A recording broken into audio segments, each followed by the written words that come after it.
harus bisa menciptakan lapangan kerja.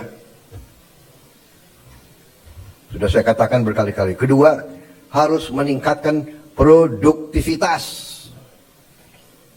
Produktivitas ini harus bisa diukur dengan kuantifikasi. Berapa devisa yang dihasilkan? Berapa devisa yang dihemat?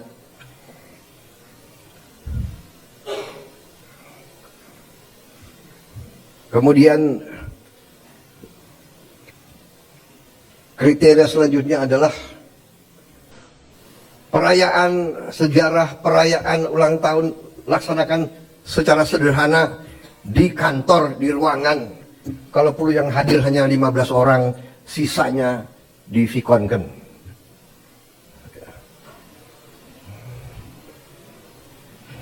Perjalanan dinas dikurangi. Saya potong setengah.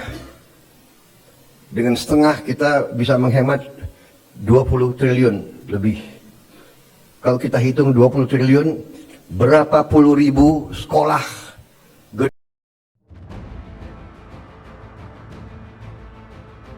Halo, assalamualaikum warahmatullahi wabarakatuh. Kembali lagi di channel Blog Lopo. Terima kasih sobat sudah mampir di video ini. Semoga sobat selalu sehat, selalu dalam lindungan Allah, dan selalu diberi rezeki yang berkah berlimpah. Amin ya Allah ya rabbal alamin. Untuk kali ini kita akan menyimak di mana wajah Presiden kita Prabowo Subianto sangat tegas dan serius sampai tunjuk-tunjuk menteri di istana. Ini merupakan penyampaian pesan penting soal efisiensi anggaran dan langkah besar menuju swasembada pangan dan energi. Apa sih yang terjadi di balik rapat tersebut? Jangan kemana-mana, tonton videonya sampai selesai. Yuk.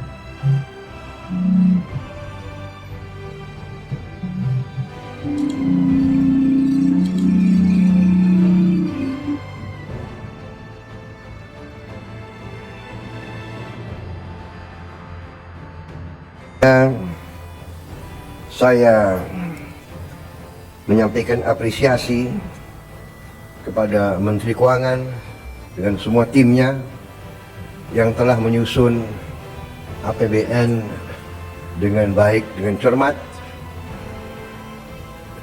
kerja keras, karena saya terus-menerus monitor, saya terus-menerus menuntut penghematan, efisiensi. Saya menuntut keberanian memotong hal-hal yang tidak esensial. Saya tegaskan bahwa kriteria anggaran yang akan kita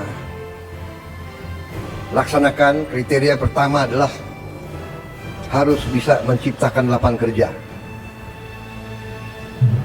Sudah saya katakan berkali-kali. Kedua, harus meningkatkan produktivitas. Produktivitas ini harus bisa diukur dengan kuantifikasi.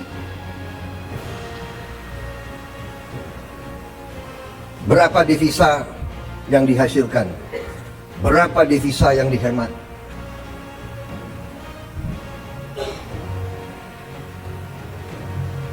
Kemudian kriteria selanjutnya adalah harus mengarah kepada swasembada pangan dan swasembada energi.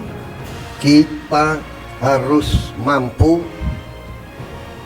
memberi makan kepada seluruh rakyat Indonesia, tidak lagi impor. Dan saya terima kasih pada jajaran menteri-menteri yang telah melaporkan kepada saya tahun 2025 lagi, tahun 2025 ini kita tidak akan impor beras lagi, tidak akan impor jagung lagi, tidak akan impor garam lagi.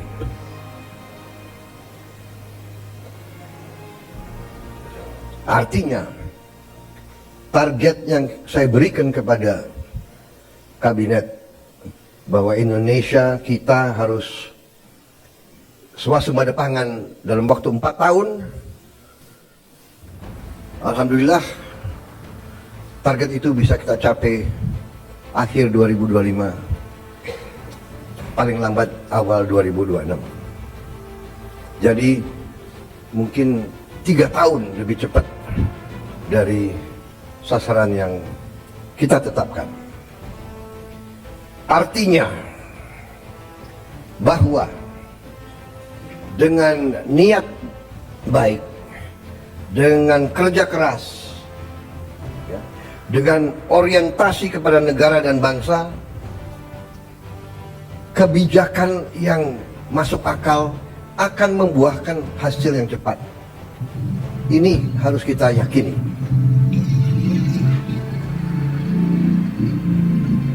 Kemudian kriteria selanjutnya adalah harus bisa memberi terobosan teknologi.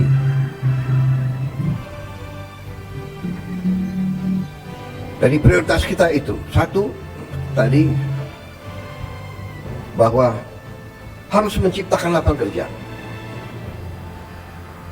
tingkatkan produktivitas, swasembada pangan, swasembada energi. Dengan swasembada pangan dan swasembada energi kita aman. Kita tidak boleh bergantung kepada sumber di luar negeri. Sudah berkali-kali saya tekankan itu. Dalam krisis dunia, tidak ada negara yang akan mengizinkan pangan keluar dari negaranya. Ini sudah hukum sejarah.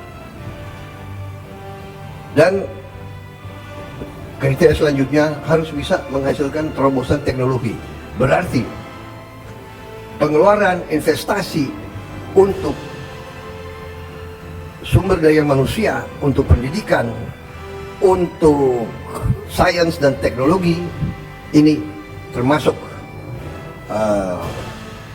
sesuatu yang vital dan sesuatu yang harus kita jalankan. Jadi saudara-saudara, saya tegaskan kembali bahwa hal-hal di luar itu yang bersifat seremoni, upacara, merayakan ulang tahun ini, ulang tahun itu, hari ini, hari itu, kita tidak anggarkan. Perayaan sejarah, perayaan ulang tahun laksanakan secara sederhana di kantor, di ruangan. Kalau perlu yang hadir hanya 15 orang, sisanya di Vikonken.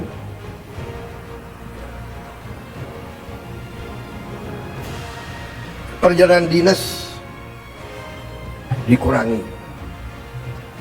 Saya potong setengah. Dengan setengah kita bisa menghemat 20 triliun lebih. Kalau kita hitung 20 triliun, berapa puluh ribu sekolah, gedung sekolah bisa kita perbaiki.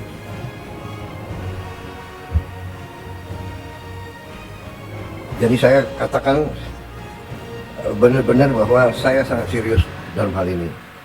Saya minta loyalitas semua menteri, semua kepala badan untuk patuh dalam hal ini, ya. Dan saya terima kasih kepada tim keuangan yang telah menjalankan penyisiran, kajian terhadap anggaran sampai serinci-rincinya. Kalau tidak salah, mungkin sampai satuan ke-9 kalau tidak salah.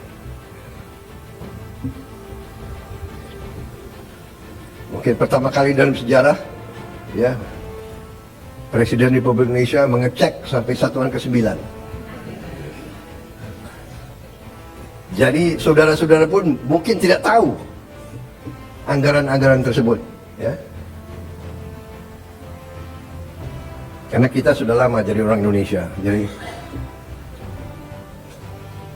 Tapi ini saya kira sesuatu yang Presiden kita Prabowo Subianto jadi mengungkapkan sikap tegasnya ya dalam menyampaikan arahan-arahan terkait pengelolaan anggaran yang efisiensi, bahkan Pak Presiden memuji Menteri Keuangan atas kerja kerasnya untuk menyusun anggaran dengan cermat, teliti namun tetap menekankan pentingnya efisiensi dan keberanian memotong anggaran yang dianggap tidak esensial. Prabowo juga sangat berterima kasih kepada menteri-menterinya. Terus dia mengatakan bahwa program-program yang masuk akal pasti akan bisa terlaksana. Ya benar. Jadi selama 100 hari ini ya udah melewati 3 bulan ini, pemerintahan ini tuh segala sesuatunya itu masuk akal ya. Bahkan setiap ada kesalahpahaman, mereka bisa memberikan klarifikasi dengan detail dan jelas, sehingga apa yang beredar di sosial media atau di luar sana yang dibilang hoax itu bisa terklarifikasi dengan jelas dan nyata ya, sehingga carut marut di bawah sana itu tidak selalu dibiarkan gemuruh dan akhirnya adem gitu. Makanya saya setuju sih sebenarnya memiliki nilai atau hasil survei 80% itu ya saya sangat setuju ya. Karena ya kerjanya bagus. Cuman ya aneh aja ada orang yang ngasih penilaian lebih kecil daripada itu, karena nggak tau lah standar penilaiannya beliau yang ngasih nilai kecil itu nggak tau lah dari mana ya. Yang lucu karena kalau dibandingkan dengan sebelumnya ini lebih bagus, lebih jelas dan terarah gitu ya. Nah, dari pidatonya tersebut Prabowo menetapkan beberapa kriteria utama dalam penggunaan anggaran, di mana harus ada terobosan dan terobosan itu bisa menciptakan lapangan kerja, jadi bisa meningkatkan produktivitas hasil nyata dan bisa memilah termasuk berapa pendapatan devisa yang dihasilkan dan berapa yang bisa dihemat. Terus terobosannya itu yaitu tetap ya swasembada pangan dan energi, menargetkan Indonesia mandiri tanpa impor beras, tanpa jagung, tanpa garam, paling lambat awal 2026. Ini katanya dianggap sebagai capaian besar yang bahkan lebih cepat dari target sebelumnya. Nah ini mantap nih, Menteri Pertanian Amran Sulaiman ini, kerja kerasnya mantap nah. Terus terobosan teknologi ya, prioritas pada investasi sumber daya manusia, pendidikan serta sains dan teknologi ya. Nah ini Mendikti sains teknologi ya penuh perjuangan ini. Kemarin masalah banyak mutasi, banyak perombakan aja dia di demo gitu kan. Ini ya sangat-sangat perjuangannya sangat-sangat tinggi ya. Ya kalau saya pribadi ya pandangannya itu kenapa kemarin Mendikti Sains Teknologi sampai di demo kayak gitu. Ya karena emang orang-orang kita atau pejabat kita, ASN kita itu kadang ya belum siap untuk menerima mutasi-mutasi tersebut. Karena dulu aja ya banyak lah dengar, bahkan pernah lihat juga untuk perpindahan itu aja kadang butuh biaya gitu. Mutasi itu butuh biaya. Si A pengen mutasi ke sana aja kadang butuh biaya. Makanya pas begitu ada perombakan kemarin tentang mutasi gitu, akhirnya kan diserang bahwa katanya menterinya galak, sedikit pecat. Begitu diklarifikasi ternyata pemecatan itu nggak ada, hanya ada mutasi karena emang untuk mengefisiensikan dana di kementerian tersebut. Apalagi menteri itu kan menjadi dibagi tiga kan, menteri Mendistik, terus menteri kebudayaan dan menteri pendidikan menengah ya kan. Nah, ini ya penuh perjuangan nih pemerintahan sekarang tuh. Dan Prabowo juga menegaskan pelarangan pengeluaran untuk kegiatan seremonial yang berlebihan seperti perayaan ulang tahun atau acara besar lainnya. Semua kegiatan seremonial itu dianjurkan dilakukan sederhana, bahkan di ruangan kecil dengan peserta terbatas. Anggaran perjalanan dinas pun akan dikurangi hingga setengahnya, yang diperkirakan dapat menghemat lebih daripada 20 triliun. Anggaran segitu aja bisa menghemat 20 triliun. Dana tersebut bisa dialihkan untuk kebutuhan kita seperti pembangunan sekolah. Nah, jadi dalam pidatonya Prabowo menekankan bahwa efisiensi anggaran ini bentuk loyalitas kepada negara dan bangsa. Ia juga mengapresiasi pemeriksaan mendalam yang dilakukan hingga ke satuan terkecil dalam sejarah pengelolaan anggaran Indonesia. Prabowo mengakhiri pesannya dalam pidato tersebut dengan ajakan untuk bekerja lebih keras, mengutamakan kebijakan yang berorientasi pada kesejahteraan rakyat, dan terus mengejar target swasembada pangan dan energi demi ketahanan nasional. Pesan tegas ini menjadi sinyal bahwa efisiensi dan kerja nyata menjadi prioritas utama di tengah berbagai tantangan global. Mampukah Indonesia mencapai target ambisius yang telah ditetapkan Presiden kita? Yuk kita awasi, kita dukung, dan kita nantikan hasil kerja keras Kabinet Prabowo ini dalam mewujudkan visinya.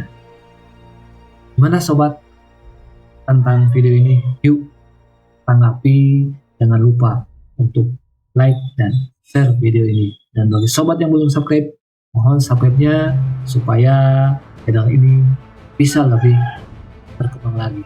Terima kasih sobat sudah nonton sampai akhir video ini. Wassalamualaikum warahmatullahi wabarakatuh.